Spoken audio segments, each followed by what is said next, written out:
방송 착오가 있어서 213장 찬양드리겠습니다.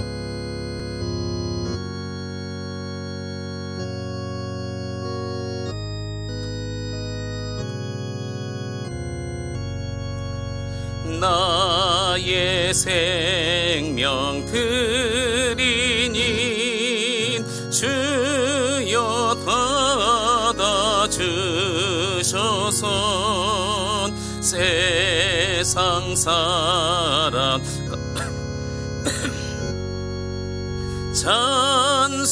찬송하게 하소서. 손과 발을 드리니 주여 받아주셔서 주의 일을 위하여 민첩하게 하소서. 나의 음성 드리니 주여 받아주셔서 주의 진리 말씀만 전파하게 하소서. 나의 새와 드리니 주여 받아주셔서 하늘나라 위하여 주 뜻대로 쓰소서. 나의 시간 드리니 주여 받아주셔서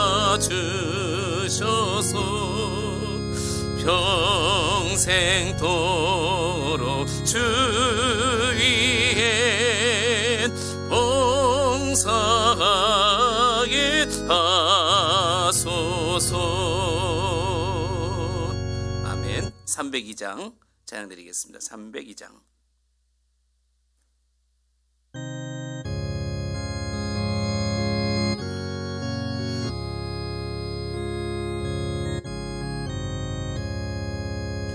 내 주 하나님 넓고 큰 은혜는 저 큰 바다보다 깊다.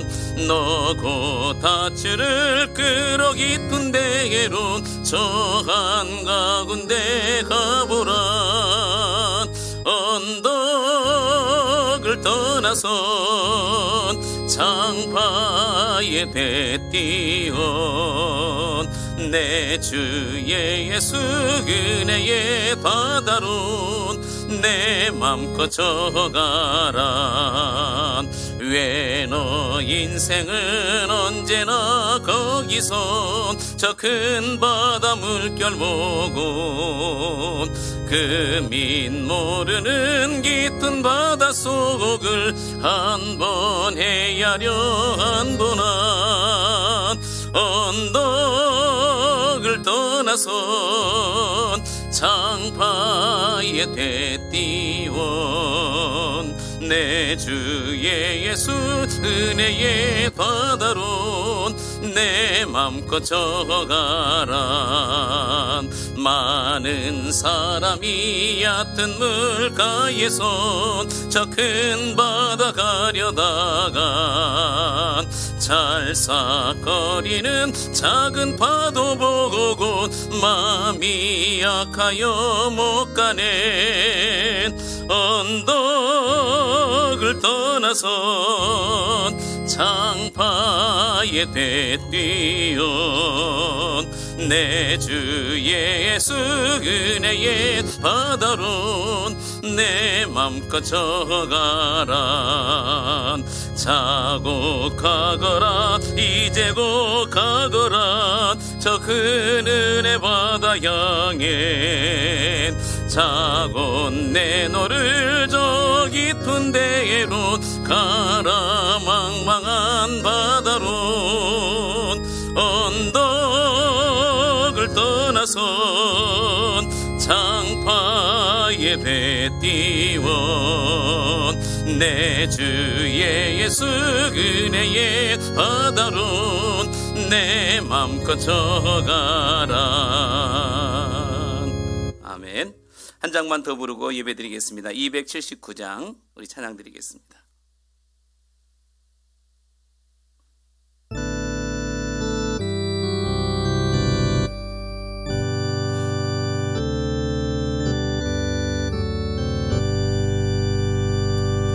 이 내가 신구세 주여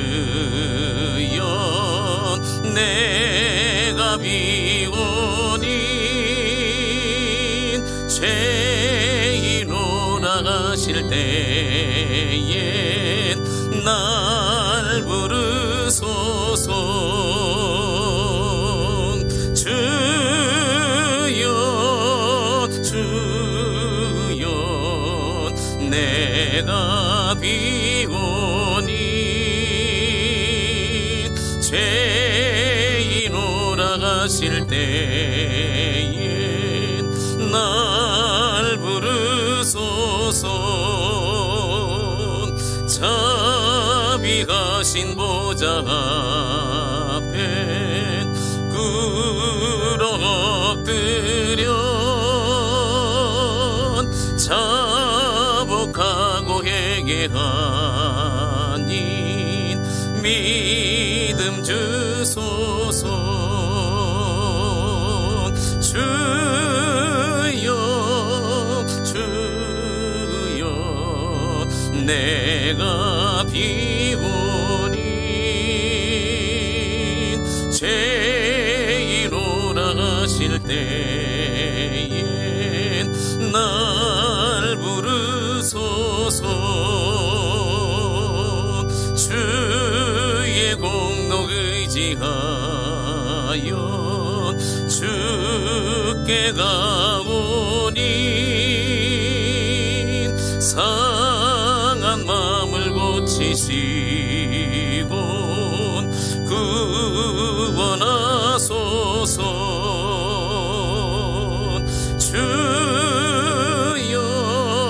주여 내가 비오니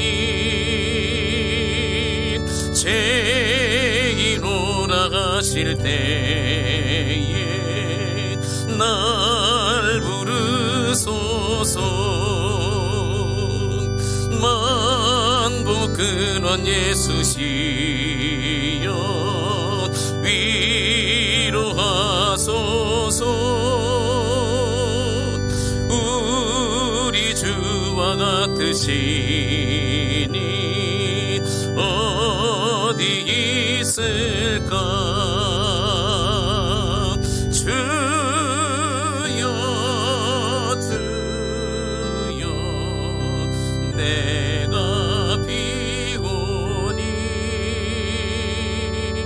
죄인으로 나가실 때에 날 부르소. 주여 주여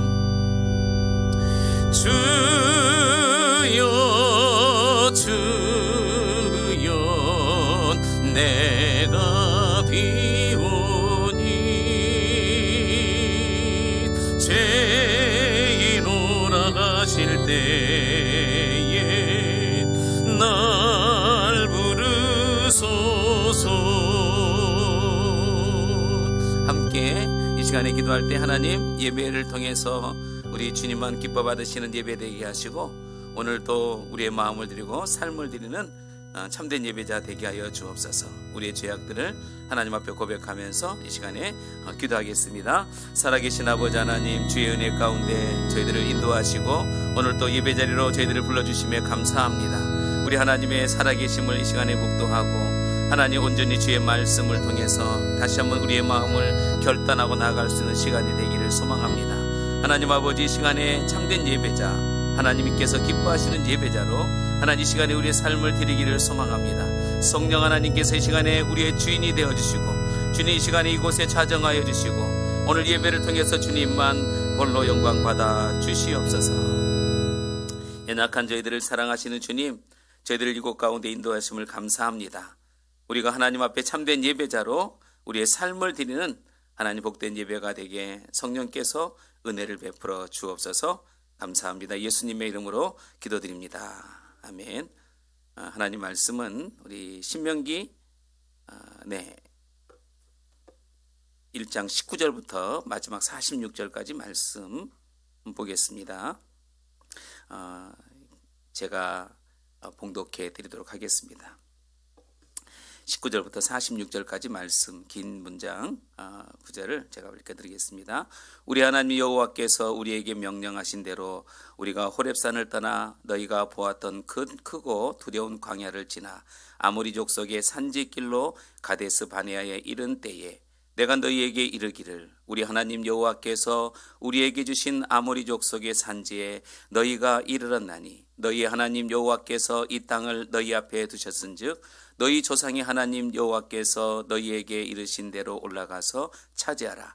두려워하지 말라, 주저하지 말라 한즉 너희가 다 내 앞으로 나와 말하기를 우리가 사람을 우리보다 먼저 보내어 우리를 위하여 그 땅을 정탐하고 어느 길로 올라가야 할 것과 어느 성읍으로 들어가야 할 것을 우리에게 알리게 하자 하기에 내가 그 말을 좋게 여겨 너희 중 각 지파에서 한 사람씩 12를 택하매 그들을 돌이켜 산지에 올라 에스골 골짜기에 이르러 그곳을 정탐하고 그 땅의 열매를 손에 가지고 우리에게로 돌아와서 우리에게 말하여 이르되 우리의 하나님 여호와께서 우리에게 주시는 땅이 좋더라 하였느니라.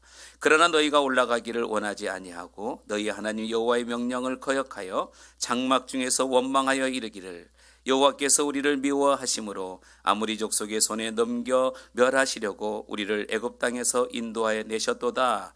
우리가 어디로 가랴? 우리의 형제들이 우리를 낙심하게 하여 말하기를 그 백성은 우리보다 장대하며 그 성읍들은 크고 성곽은 하늘에 닿았으며 또 우리가 또 거기서 아낙 자손을 보았노라 하는도다 하기로 내가 너희에게 말하기를 그들을 무서워하지 말라 두려워하지 말라. 너희보다 먼저 가시는 너희 하나님 여호와께서 애굽에서 너희를 위하여 너희 목전에서 모든 일을 행하신 것 같이 이제도 너희를 위하여 싸우실 것이며 광야에서도 너희가 당하였거니와 사람이 자기의 아들을 아는 것 같이 너희 하나님 여호와께서 너희가 걸어온 길에서 너희를 아느사 이곳까지 이르게 하셨느니라 하나 이 일에 너희가 너희 하나님 여호와를 믿지 아니하였도다. 그는 너희보다 먼저 그 길을 가시며 장막 칠 곳을 찾으시고 밤에는 불로 낮에는 구름으로 너희의 갈 길을 지시하신 자이시니라. 여호와께서 너희의 말소리를 들으시고 노하사 맹세하여 이르시되 이 악한 세대 사람들 중에는 내가 그들의 조상에게 주기로 맹세한 좋은 땅을 볼 자가 하나도 없으리라. 오직 여분네 아들 갈렙은 온전히 여호와께 순종하였은즉 그는 그것을 볼 것이요 그가 밟은 땅을 내가 그와 그의 자손에게 주리라 하시고 여호와께서 너희 때문에 내게도 진노하사 이르시되 너도 그리로 들어가지 못하리라. 내 앞에 서 있는 눈의 아들 여호수아는 그리로 들어갈 것이니 너는 그를 담대하게 하라. 그가 이스라엘에게 그 땅을 기업으로 차지하게 하리라. 또 너희가 사로잡히리라 하던 너희의 아들들과 당시에 선악을 분별하지 못하던 너희의 자녀들도 그리로 들어갈 것이라. 내가 그 땅을 너희에게 주어 산업이 되게 하리라. 너희는 방향을 돌려 홍해길을 따라 광야로 들어갈지니라 하시매 너희가 대답하여 내게 이르기를 우리가 여호와께 범죄하였사오니 우리 하나님께서 우리에게 명령하신 대로 우리가 올라가서 싸우리이다 하고 너희가 각각 무기를 가지고 경솔히 산지로 올라가려 할 때에 여호와께서 내게 이르시되 너는 그들에게 이르기를 너희는 올라가지 말라 싸우지도 말라. 내가 너희 중에 있지 아니하니 너희가 대적에게 패할까 하노라 하시기로 내가 너희에게 말하였으나 너희가 듣지 아니하고 여호와의 명령을 거역하고 꺼리낌 없이 산지로 올라가며 그 산지에 거주하는 아모리 족속이 너희에게 마주 나와 벌떼같이 너희를 쫓아 세일산에서 쳐서 호르마까지 이른지라. 너희가 돌아와 여호와 앞에서 통곡하나 여호와께서 너희의 목소리를 듣지 아니하시며 너희에게 귀를 기울이지 아니하셨으므로 너희가 가데스에 여러 날 동안 머물렀으나 곧 너희가 그곳에 머물던 날 수대로니라. 아멘. 우리 옆에 분과 함께 인사 나누겠습니다. 사랑합니다. 네, 수예배에 부흥이 있게 될 줄로 믿습니다. 우리의 심령들이 날마다 하나님의 은혜 속에서 또 하나님 말씀을 쫓아서 여러분 살아가는 복된 믿음의 성도가 되기를 소망합니다. 또 연세 드신 분들은 또 나오지 못하신 분도 계시니까 유튜브로 제가 이렇게 올려드렸는데 함께 예배했으면 좋겠어요. 오늘 이 신명기 1장의 말씀의 내용, 오늘 읽었던 본문의 내용을 우리가 잘 보면 38년 전에 모세가 정말 뼈아픈 사건에 대해서 되돌아보고 그것을 상기시키면서 이제 다음 세대, 이제 가나안 땅에 들어가야 될 다음 세대에게 주시는 말씀이죠.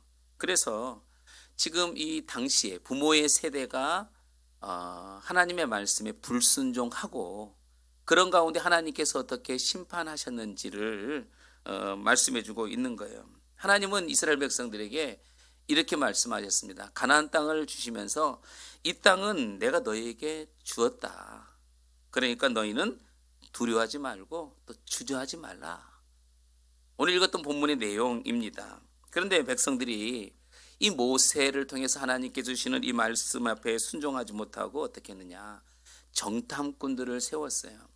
여러분, 그리고 이 정탐꾼들을 세워서 그들이 그곳에서 40일 동안 정탐하고 돌아와서 그들이 어떻게 얘기하는지, 그리고 우리가 그러면 그 가나안 땅을 어느 방향으로 들어가야 될지, 또 어느 도성에 거대한 성이 있어서 우리가 거기를 피해서 가야 될지, 이런 제의를 그 정탐하고 난 이후에 이런 얘기를 들어보자 하고 각 지파에 한 명씩 12명의 사람들을 세워서 가나안 땅에 정탐꾼을 보내게 됩니다.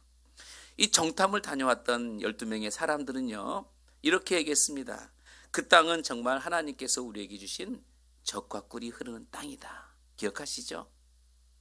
그리고 나서 이렇게 얘기합니다. 그곳에 있는 백성들은 우리보다 강하다. 우리보다 크다.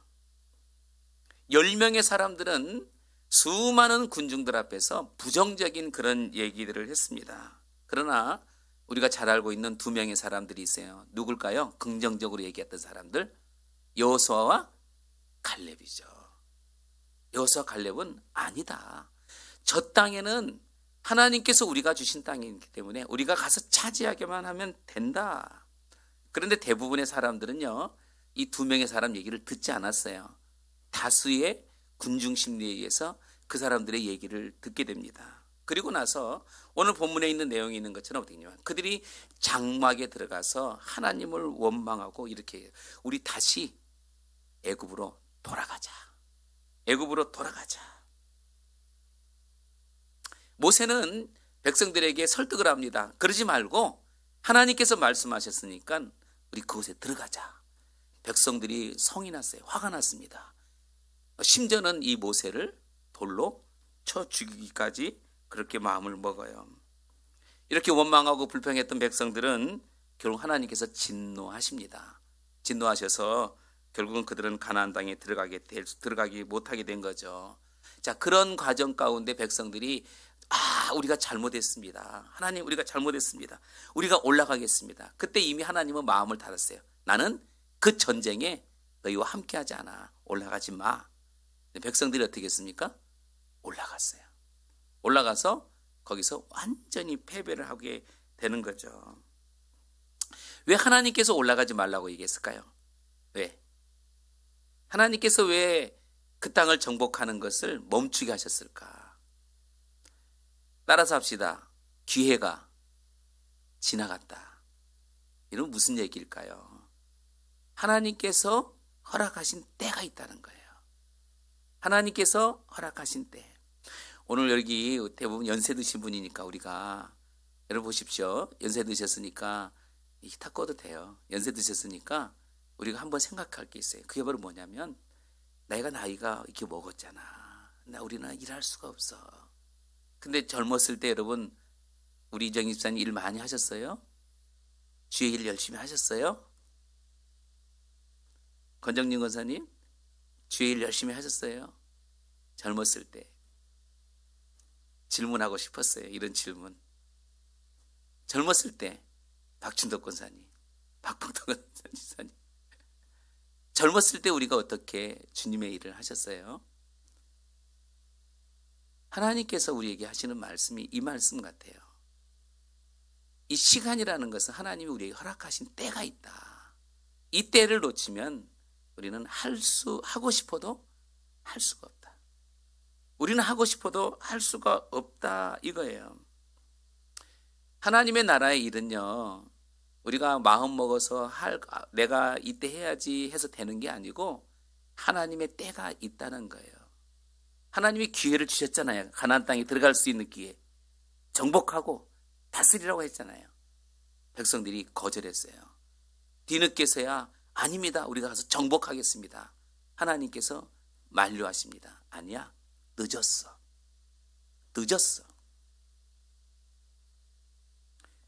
모세가 이스라엘 백성들에게 올라가지 마. 그렇게 얘기했는데 백성들은 올라갔어요. 결국은 패배하고 말았어요. 왜 하나님께서 이 세대들에게 이 모압 평지에서 이런 말씀을 하실까요? 이거 같아요. 너희들 가나안 땅에 들어가면 부모 세대들처럼 살지 말라는 거예요. 부모들이 그렇게 하나님 앞에 불순종했던 것처럼 그렇게 살지 말라는 겁니다. 더 나아가서는 그곳에 들어가서 불신앙의 신앙을 우리가 가져서는 안 된다. 하나님의 말씀대로 살아야 되는데 하나님 말씀대로 우리가 살지 못하는 그런 모습들을 다시는 해서는 안 된다. 이 역사적인 사건이죠. 이스라엘 백성들에게는 뼈아픈 사건이지만 그럼에도 불구하고 하나님께서 우리에게 주시는 중요한 교훈적 요소가 있습니다. 물론 이스라엘 백성들에게도 하나님께서 모세를 통해서 주시는 메시지가 있어요. 마음속 가운데 이 불신앙적인 요소가 뭐냐? 여러분의 마음 가운데 이 불신앙적 요소가 뭔지 오늘 말씀을 통해서 한번 찾아봤으면 좋겠어요. 사람에게는 지정의를 가지고 있죠. 그죠? 지정의. 우리가 알고 있는 지식, 또 뭐 여러 가지 어떤 감정, 또 의지, 이런 것들이 있습니다. 그런데 이런 것들이 우리가 가지고 있는 이 지정의가, 잘 들어보세요, 우리의 신앙을 하나님의 말씀을 통해서 불신앙으로 만드는, 불순종하게 만드는 요소가 될 수 있다는 거예요. 이게 오늘 본문 말씀에서 우리에게 주시는 말씀이에요. 왜냐하면 우리 인간은 타락한 존재입니다. 우리는 전적으로 타락한 존재예요. 아담 이후에 모든 사람들이 다 타락했어요. 그렇기 때문에 여러분, 우리 인간이 타락했다는 것은 뭐냐면 우리의 이성도 타락했고 우리의 감정도 타락했고 우리의 의지도 타락했다. 이렇게 보시면 되는 거예요. 그러니까 우리 안에 가지고 있는 이런 지정의의 요소들이 우리가 하나님 앞에 나아가는데 걸림돌이 될 수 있다는 것을 성경은 우리에게 가르쳐주고 있다는 것입니다. 그래서 오늘 본문 말씀에 이 지정의의 몇 가지를 우리에게 얘기해 주시는데 그걸 좀 같이 나누려고 하는 거예요. 먼저 우리 한번 21절 말씀을 좀 같이 읽어보겠습니다. 21절 한 목소리로 같이 시작. 너희의 하나님 여호와께서 이 땅을 너희 앞에 두셨은즉 너희 조상의 하나님께서 너희에게 이르시는 대로 올라가서 차지하라. 두려워하지 말라. 주저하지 말라 한즉. 여기 보니까 하나님께서 모세를 통해서 분명히 말씀해요. 하나님께서 주신 말씀은 여호와께서 너희에게 주신 땅 그랬어요. 너희 조상을 통해서 주신 땅. 그렇기 때문에 가서 차지하라. 뭐라 그랬어요? 두려워하지 말라. 더 나아가서는 주저하지 말라. 하나님이 말씀할 때는 우리가 순종하는 게 맞습니다. 말씀하는 대로 우리가 순종하면 되는 거예요. 그런데 이 모세가 이스라엘 백성들에게 차지하라, 정복하라, 두려워하지 말라 그랬잖아요. 근데 22절이 뭐라고 얘기해요? 같이 읽어봅시다. 22절 시작. 너희가 내 앞으로 나와 말하기를 우리가 사람을 우리보다 먼저 보내어 우리를 위하여 그 땅을 뭐요? 정탐하고. 그랬잖아요. 정탐. 뭐요? 우리가 잘 알고 있는 누구를 보내는 거예요? 누구를 보내는 거예요? 정탐꾼을 보내는 거예요. 정탐꾼을 보내는 겁니다. 여러분 인간적으로 생각하면요. 군대에서는 맞습니다. 군대는 앞에 먼저 사람을 보내서 그 지역을 다 한번 점검을 하는 거예요. 정탐꾼을 보내서 그 지역이 어떤지, 거기 적군이 있는지 이걸 보는 게 맞는 거예요. 일반적인 생각으로는 굉장히 지혜로운 판단이죠. 그죠? 그런데 문제는 뭐냐면 하나님께서 말씀하셨잖아요. 하나님께서 그 땅을 차지하라. 주저하지 마라. 말씀하셨는데 지금 백성들이 뭡니까? 정탐꾼을 보내서 한번 그 땅을 점검해 보자 이거예요. 하나님의 말씀을 의지하는 것보다 뭘 의지하고 있는 거예요? 자신의 이성을 먼저 의존하고 있는 거예요. 그래서 아까 말씀드렸잖아요. 이 불신앙의 요소 중에서 이성, 이 이성이 굉장히 우리의 신앙을 가로막는다. 사실은 이성은 굉장히 우리에게 중요합니다. 여러분 믿음이라는 게 뭘까요? 믿음은 하나님의 약속이에요. 약속을 믿고 따라가는 것이 믿음입니다. 그러니까 오늘 본문 말씀에 있는 것처럼 사실 정탐할 이유가 없어요. 사실은 이 40년 광야 생활 동안 하나님께서 이스라엘 백성들 가운데 정말 그 두려운 환경, 그런 어려운 상황에 있음에도 불구하고 하나님께서는 그들을 구름 기둥으로 불 기둥으로 그들을 지켜주셨어요. 그리고 나서 오늘 하나님께서 이스라엘 백성들에게 유업으로 주신 그 가나안 땅으로 들어갈 수 있도록 그렇게 인도해 주셨습니다. 그런데 자신들이 가지고 있는 그 이성이 하나님의 그 약속을 막아버린 거예요.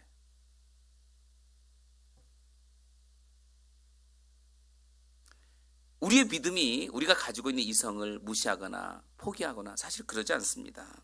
사실 우리가 생활하는 동안에 여러분 이성이라는 것은 굉장히 중요하죠. 그런데 그 이성은 그냥 하나님의 말씀 앞에 복종되어야 될 한 부분입니다.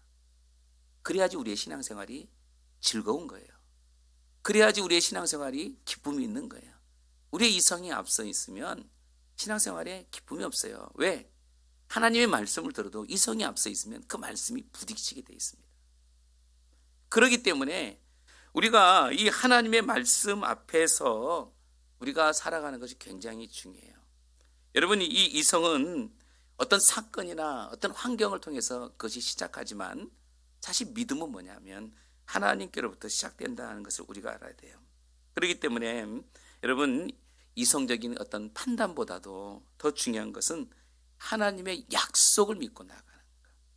아멘. 하나님의 약속을 믿고 나가는 그것을 신뢰해야 된다는 겁니다.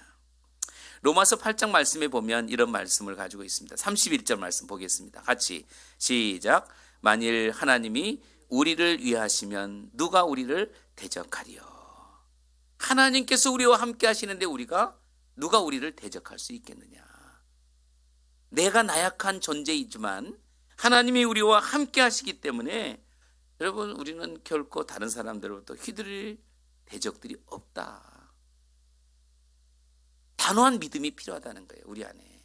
믿음을 우리가 제대로 소유하지 못하니까 흔들리고 넘어지고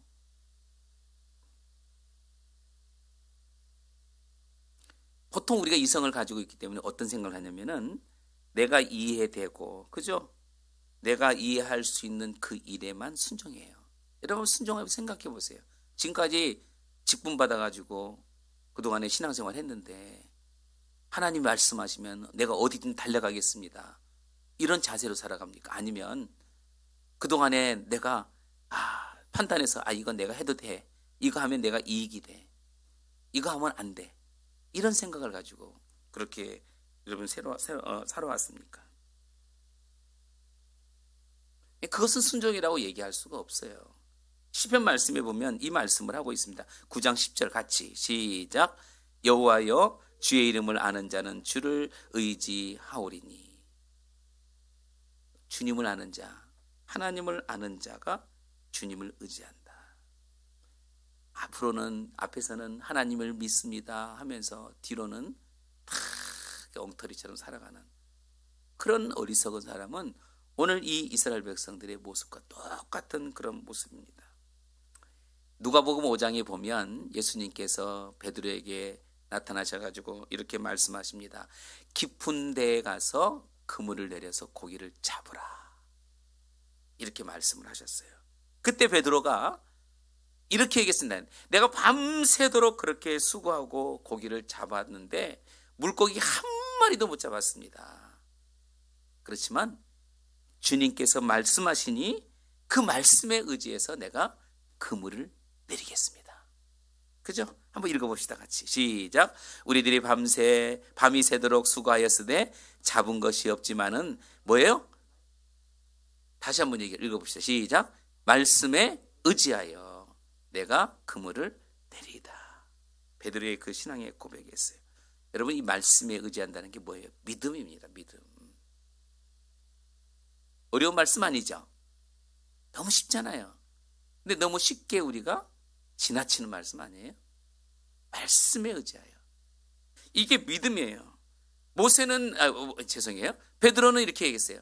내가 밤새도록 그물을 내려서 고기를 잡았지만 한 마리도 못 잡았어요. 그래서 이제 그물질을 다시 정리해서 놓고, 더군다나 낮에, 더군다나 해가 떠 있는 곳에는 이 고기가 안 잡힌다는 것을 이 어부인 베드로는 너무너무 잘 알고 있어요. 그러나 주님께서 말씀하시니 내가 그대로 순종하겠습니다. 말씀에 의지해서 순종하겠습니다.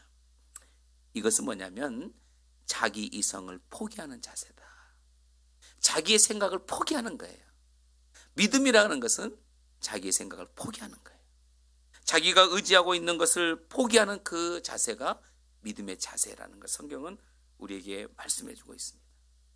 아브라함도 마찬가지예요. 여러분, 하나님께서 아브라함에게 말씀합니다.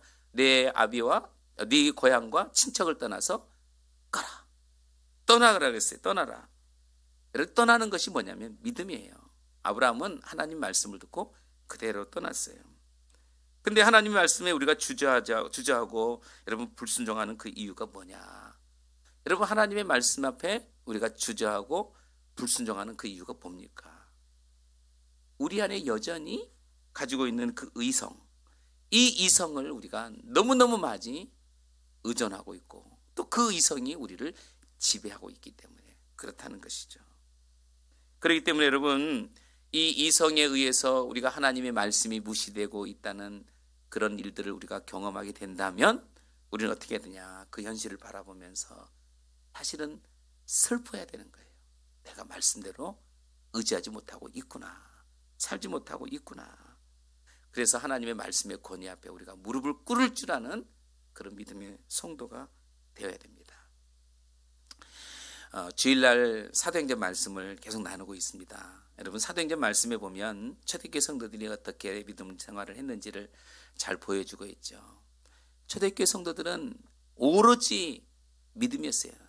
에스더가 그렇게 고백했던 죽으면 죽으리라, 이런 신앙의 고백을 가지고 있는 것처럼 초대교회 성도들은 오로지 이 믿음을 강조하면서 그렇게 생활합니다. 그런데 이 초대교회에 지나고 난 이후에 중세시대에는 어떻게 생활하냐? 철학이 발달하기 시작해요. 문예가 발달하기 시작해요. 그러면서 강조된 게 뭐냐면 이성이었어요. 이성의 힘을 강조하다 보니까 사람들이 점점 하나님을 외면합니다. 자신의 힘을 의지하게 돼요. 그러고 난 이후에 또다시 등장한 것이 뭐냐면 경험론이에요. 경험론. 이 경험론이라고 하는 것은 뭐냐면 힘을 상징해요. 사람이 점점 믿음에서 그 다음에 어떤 이성으로 그 다음에 어떤 경험으로 이렇게 사람들이 바뀌어지게 됨으로 인해서 결국은 이 지식이 나의 힘이다. 지식만이 나의 힘이다. 이런 생각을 가지고 그렇게 점점 사람들이 합리화시켜져 가는 거죠. 이런 합리화로 인해서 어떻게 되느냐? 우리의 신앙이 더 점점 하나님으로부터 멀어지게 돼요. 여러분, 이 볼테르라고 하는 이 사상가가 있는데, 이 철학자인데, 이 사람은 자신이 이런 얘기를 했습니다. 앞으로 100년 안에, 몇 년이라 그랬어요? 100년 안에 뭐가 없어진다면 기독교는 완전히 사라질 것이다. 그렇게 얘기를 했는데 100년이 지난 이후에도 기독교는 절대 사라지지 않았습니다. 오히려 이 볼테르의 집이 성서 공회의 창고로 쓰여졌다 그래요. 하나님의 말씀은 영원하다는 것을 우리에게 분명히 보여주는 사건이죠. 우리가 이성주의를 가지고 있다면, 철학주의를 가지고 있다면 결코 우리의 신앙은 우리가 자리를 잡을 수가 없죠. 하나님을 믿는 신앙은 믿음이에요. 여러분, 믿음을 떠나버리면 우리는 절대로 우리의 신앙을 우리가 가질 수가 없는 겁니다. 하나님의 말씀인 성경에 권위에 두고 여러분 그 말씀에 우리가 순종하게 되면 우리는 되는 거예요. 하나님께서 우리에게 말씀하실 때 가라면 가는 거고 멈추라면 멈추는 거예요. 이게 하나님께서 우리에게 주신 약속의 말씀 아니겠어요?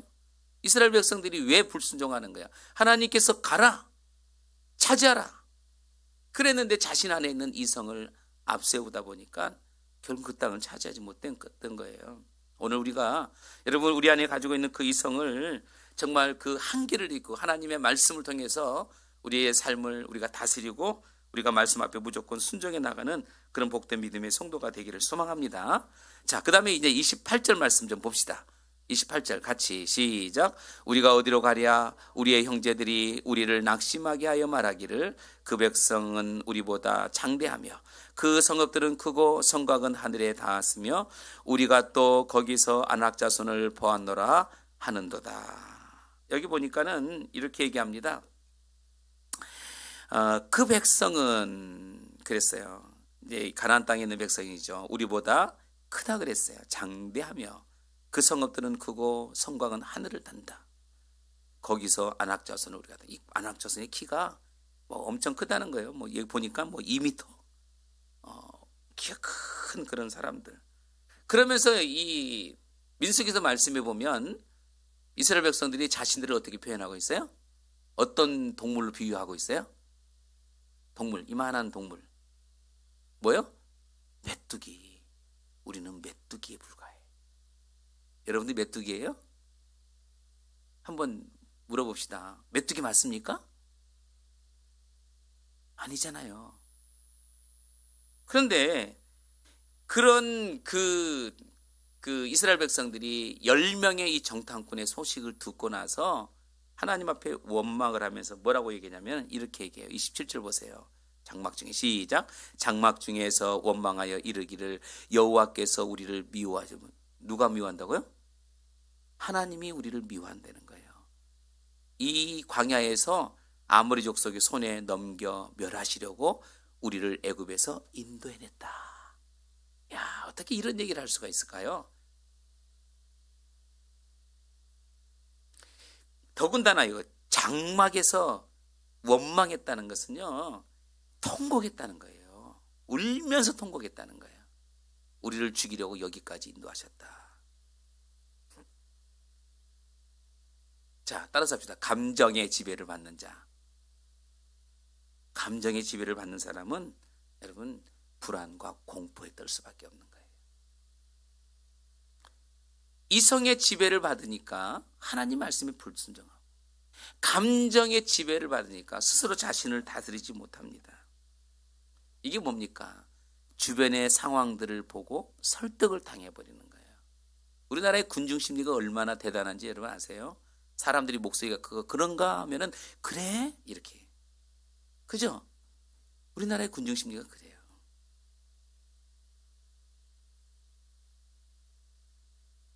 여러분 감정에 주도된 그런 사람은 스스로 감정적으로 자신의 그 삶을 컨트롤하지 못하는 사람은요, 이게 불신앙을 가지고 사는 사람입니다. 감정의 자극이 여러분 어디서 오는 것 같아요? 가만히 생각해 보세요. 감정의 자극이 어디서 오느냐? 다른 외부적인 사건을 통해서 오느냐? 아니면 내부적인 사건을 통해서 오느냐?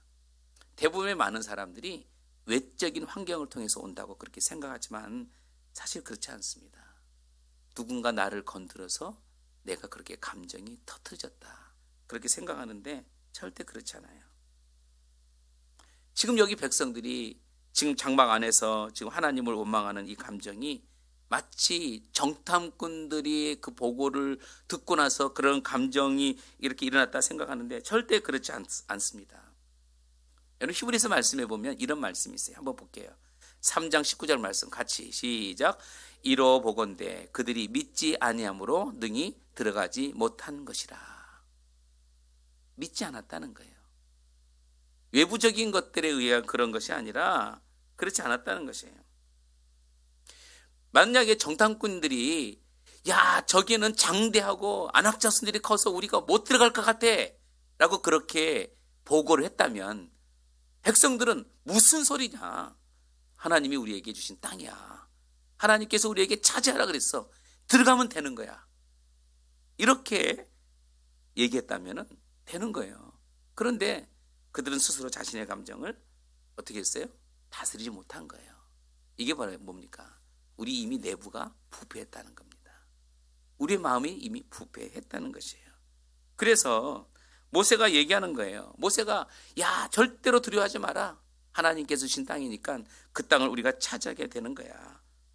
여러분, 이렇게 얘기할 때 백성들이 아, 그렇구나 하고 가면 되는 거예요. 그렇게 감동을 받고 들어가면 되는데 그들은 그러지 못했다는 거예요. 자, 보십시오. 하나님이 어떤 하나님이신지를 이렇게 얘기합니다. 31절 말씀에 광야에서도 너희를 당하였거니와 너희가 당하였거냐, 사람이 자기의 아들을 아는 것 같이 너희의 하나님 여호와께서 너희가 걸어온 길에서 너희를 아느사 그랬잖아요. 여러분, 여러분도 이제 어릴 때에 부모의 품에 안겨보신 적 있으시잖아요. 그죠? 그러면 어떻게 해요? 그렇겠지. 남 얘기하듯이 얘기하셔. 포근하잖아요. 제가 어젠가 그제 이 동물의 왕국을 보다가 개가 이런 한 난간에 이렇게 있는 거예요. 근데 그 밑에는 막 물이 많으니까 개가 막 겁이 질려가지고 막 떨다가 두 명의 사람이 이 개를 딱 구조할 때 개가 막 확 이렇게 몸소리 치더라고요. 그럴 때 개를 이렇게 애기한듯이 이렇게 안으니까 개가 큰 개거든요. 가만히 있더라고요. 그래서 내가 생각했어요. 이게 안아준다는 게 얼마나 포근한가. 짐승도 사람의 품에 이렇게 안기는데 얘가 가만히 있어요. 만약에 이 개를 뒤집어서 놨다고 생각해 보세요. 어떻게 되겠어요?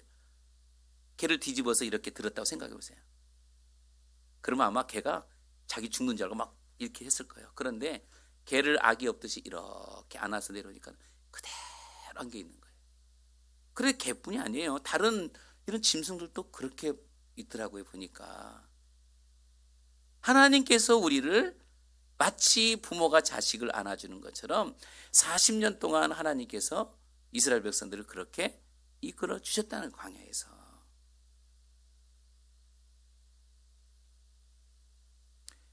우리가 감정이 외부로부터 지배를 여러분 받게 된다면은 여러분 어떻게 되겠습니까?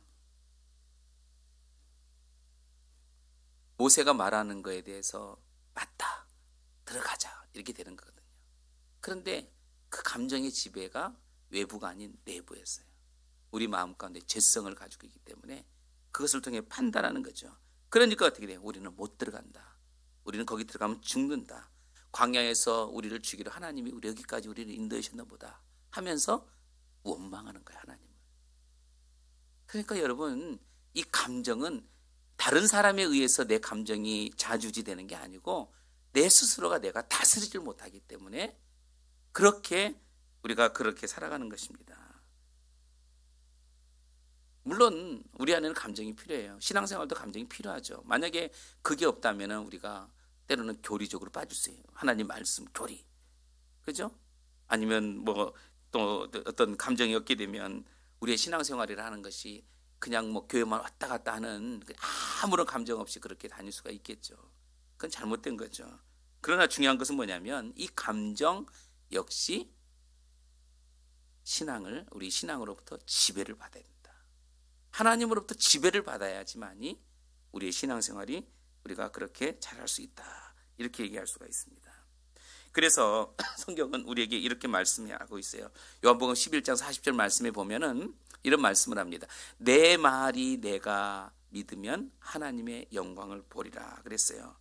우리가 우리의 감정을 우리가 스스로 다스릴 줄 알고 그런 가운데 하나님의 말씀을 믿고 우리가 순종하게 되면 하나님의 영광을 보게 될 것이다, 이렇게 말씀을 하고 있습니다. 세상 사람들은 보는 것을 믿는 거지만 우리는 보이지 않는 하나님을 믿어요. 이게 무슨 얘기냐? 하나님의 나라는 보여지는 것이 아니라 보이지 않는 것을 통해서 우리가 보게 하는 거잖아요. 그렇기 때문에 우리가 정말 이 말씀을 통해서 생각해야 될 부분이 뭐냐. 지금 이 이스라엘 백성들이 지금 하나님의 나라에 다시 한번 가나안 땅에 들어가지 못하는 그 이유는 다른 사람에 의한 어떤 방해꾼에서 움직여지는 것이 아니라 스스로 자신의 감정을 다스리지 못해서 그렇게 하나님을 원망하고 그렇게 나갔기 때문에 하나님의 영광을 보지 못했다 하는 것을 보게 되는 거죠. 여러분, 우리가 우리 자신들의 감정을 하나님 말씀을 통해서 지배를 하고 여러분 다스려서 하나님 말씀에 순종해 나가는 우리 복된 믿음의 성도가 되기를 소망합니다. 자, 41절 말씀 보겠습니다. 시작. 너희가 대답하여 내게 이르기를 우리가 여호와께 범죄하였사오니 우리 하나님께서 우리에게 명령하신 대로 우리가 올라가서 싸우리이다. 여러분 보세요. 지금 이스라엘 백성들이 정탐꾼의 얘기를 듣고 난 이후에 결국은 어떻게 됐느냐. 다시 이들이 마음을 다시 다시 하나님의 말씀 앞에서 말씀을 다 잡고 그럼 다시 우리가 가겠습니다. 가나안 땅을 정복하겠습니다. 그렇게 지금 얘기하는 거예요. 우리가 올라가서 싸우겠습니다. 그런데 42절 보세요. 뭐라고 얘기하는지 같이 읽어보겠습니다. 시작. 너희는 올라가지 말라. 싸우지도 말라. 내가 너희 중에 있지 아니하니 너희가 대적에게 패할까 하노라. 보세요. 그렇게 원망하고 난 이후에 모세를 통해서 설득을 당하고 이제 너희가 광야로 가게 되면 안 된다. 다시 백성들이 마음을 다잡고 그럼 내가 싸우겠습니다. 올라가겠습니다. 그랬는데 뭐라 그랬어요? 올라가지 말라. 싸우지 말라. 내가 너희 중에 있지 않냐. 내가 누구예요? 하나님이에요. 하나님이 너희와 함께하지 않는다. 그런데 어떻게 됐어요? 모세의 이 만류에도 불구하고 백성들은 가서 싸웁니다. 이겼을까요? 졌어요. 그죠? 여기 말씀에 보면 여러분 41절 말씀해 보세요. 너희가 대답하여 이르기를 내게 이르기를 뭐라고 했어요? 우리가 여호와께 뭐라고 했어요? 범죄하였사오니 그랬잖아요. 범죄하였사오니. 이 말씀이 한번 생각해 보세요. 이 말씀이 백성들의 마음 가운데 우러나는 고백인 것 같아요. 저는 그런 것 같지 않아요. 말은 하나님 앞에 우리가 범죄했습니다. 이렇게 지금 얘기하는 거예요. 이 백성들의 고백은 마치 자신들의 잘못을 스럽게 고백하는 것지만은 사실은 그게 진실된 고백이 아니었다. 이거예요. 우리가 말은 너무 쉽게 할 수 있어요. 내가 죄를 지었으니. 말로는 죄를 졌다고 하면서 우리의 마음은 바뀌어지지 않는 거예요. 여러분, 죄의 고백이라는 것은 뭔지 아세요? 죄를 고백하고 난 이후에 다시는 그렇게 살지 않겠습니다. 결단하는 거거든요. 그죠? 거기 선행되어져야 되는 거예요. 내가 죄를 지었습니다. 이런 고백이 있다면 그 다음부터는 하나님 말씀대로 살아가려고 몸부림치는 거예요. 그게 우리의 신앙이 되는 거예요. 하나님께서 올라가지 말라 그렇게 말씀했으면 올라가지 말아야 되는 거예요. 그런데 우리가 죄를 지었으니까 하나님께서 올라가지 말라는데 올라가. 희한하죠? 앞에서는 내가 잘못했습니다 이렇게 하고 뒤로는 또 올라가요. 거꾸로. 하나님의 말씀을 무시한 거예요. 결국은 그들은 참패를 당하게 되는 거죠. 여러분 사무엘서 말씀해 보면 여러분 사무엘서에 보면 사울이 어떻게 고백하는지 말씀해 주고 있어요. 30절 같이 읽어봅시다. 시작. 사울이 이르되 내가 범죄하였을지라도 이제 청하옵나니 내 백성의 장로들 앞과 이스라엘 앞에서 나를 높이사 나와 함께 돌아가서 내가 당신의 하나님 여호와께 경배하게 하소서 하더라. 지금 사울 왕이 죄를 짓고 지금 사무엘 앞에서 죄를 고백하는 거예요. 뭐라고? 내가 범죄하였습니다. 이런 고백하는 거예요. 근데 뭐래요? 청하옵나니 내 백성의 장로들 앞에, 그죠? 이스라엘 앞에서 나를 높여주십시오. 내가 죄를 졌지만 나를 높여주십시오. 지금 이렇게 얘기하는 거예요. 내가 범죄했을지라도 나를 높여서, 앞에는 죄를 졌다고 고백하고 뒤에서는 자기를 높여달라 그래요. 여러분, 이런 모순이 어디 있어요? 이스라엘 백성들이 그렇게 하잖아요. 앞에서는 죄를 졌습니다, 잘못했습니다 그러고 뒤로는 하나님이 멈추라 이랬는데 또 멈추지 않고 가서 전쟁을 치르잖아요. 사울도 자신이 죄를 졌지만은 백성들 앞에서는 그러지 않은 척.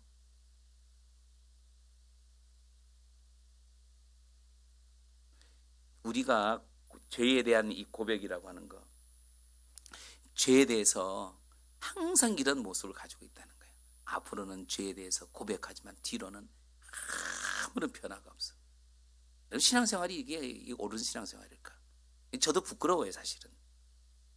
앞에서는 막 하나님 앞에 회개한다고 하면서 뒤로는 다 엉뚱한 짓 하고 다녀요.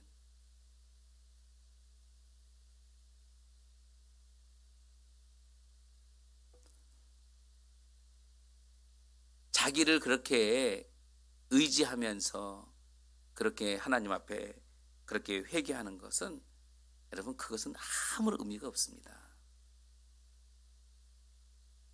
나 자신을 의지하면서 어떻게 회개가 일어나겠어요? 그렇죠? 내가 하나님 앞에 그렇게 자신을 의지하는데 그렇게 회개한들, 그게 언제나 회개가 될 수 있겠느냐. 그래서 하나님 앞에 죄에 불과한 거예요. 인간의 모습은 아담 이후, 아담이 죄를 짓고 난 이후에 우리가 이렇게 바뀌어지게 됐죠. 이게 모든 것이 결국 뭐냐?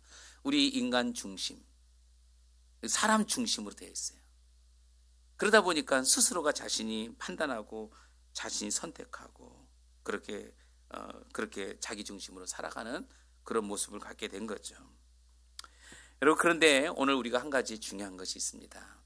성경에 보면은 자신의 인생 가운데 하나님 말씀에 순종하면서 자신의 뜻대로 살지 않고 하나님 뜻대로 살았던 사람이 한 사람 등장해요. 여러 사람들이 있지만 그 중에 대표적으로 성경에 이렇게 말씀해요. 자, 우리 한번 봅시다. 다니엘 1장 8절 시작. 다니엘은 뜻을 정하여 왕의 음식과 그가 마시는 포도주로 자기를 더럽히지 아니하니라. 누구요? 다니엘. 무엇을? 뜻을 정했다는 거예요. 내가 이거는 하나님 앞에 죄이기 때문에 먹지 않습니다. 그죠? 나 이거는 절대 먹지 않겠습니다. 이것은 내가 결단합니다. 다니엘은 뜻을 정했다 그랬어요. 이 말은 이거예요. 요즘 말로 바꾸면은 우리가 세상에 물들지 않고 내가 하나님 말씀대로 살겠습니다. 내가 세속에 물들지 않고 하나님의 뜻대로 살겠습니다. 우리 여기 다 어르신들이니까 우리도 그렇게 살아가야 될 줄 믿습니다. 그동안에 세상 찌들어가지고 그냥 젊었을 때 너무 열심히 일하다 보니까 내가 세상 맛을 못 봤어.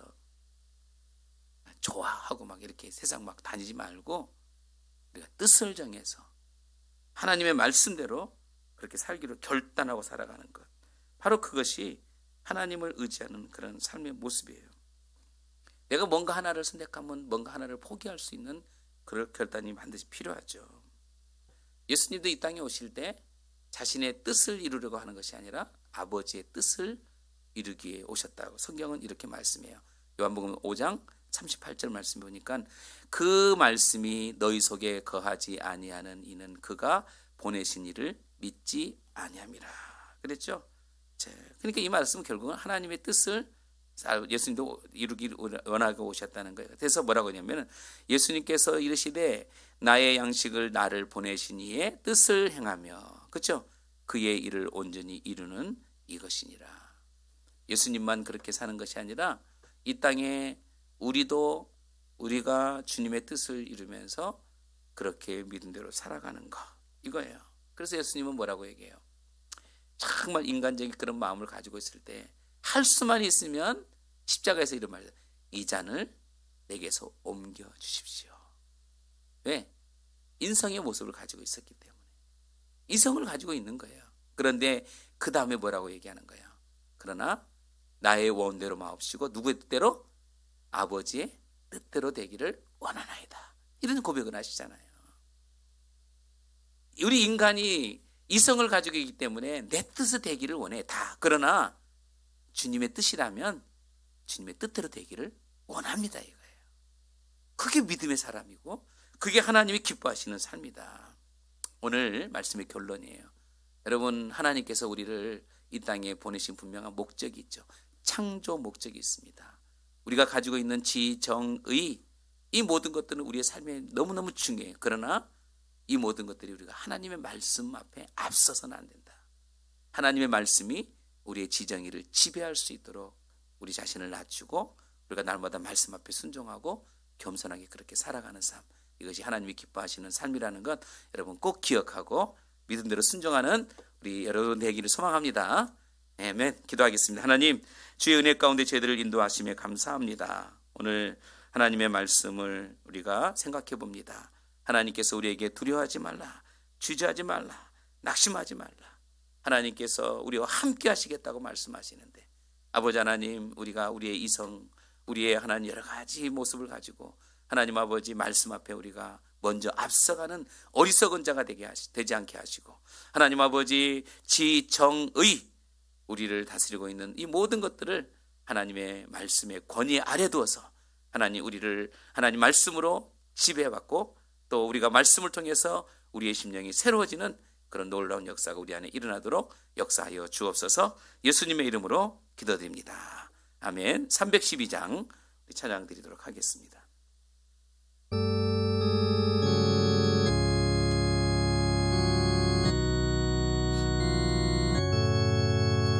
너 하나님께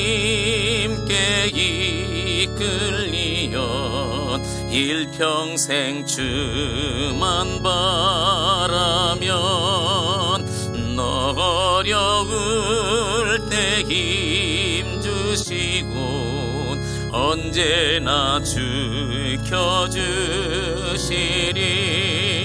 주 크신 사랑 믿는 자 그 반석 위에 서리라.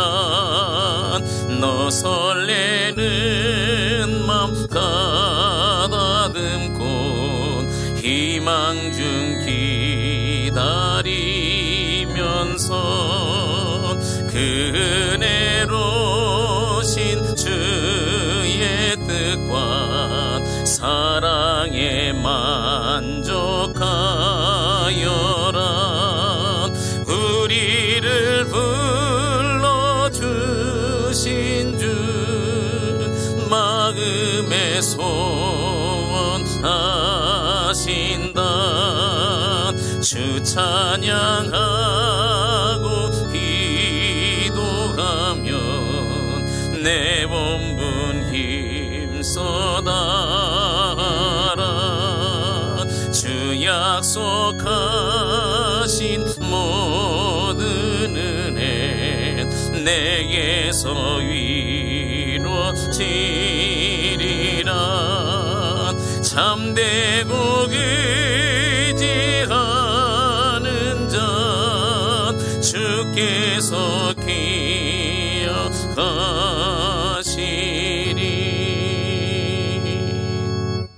이제는 우리 주 예수 그리스도의 은혜와 하나님 아버지의 지극하신 사랑하심과 성령님의 내주교통 충만 역사하심이 오늘도 말씀 앞에 우리의 지정의가 지배받고 또 하나님의 말씀 앞에 순종하면서 우리의 남은 인생을 하나님 앞에 기쁨으로 드리기를 결단하고 살아가는 우리 믿음의 성도들 머리머리 위에 그리고 그들의 가정과 그들의 자녀선들과 사업장 위에 이제부터 영원토록 함께 계실지어다. 아멘.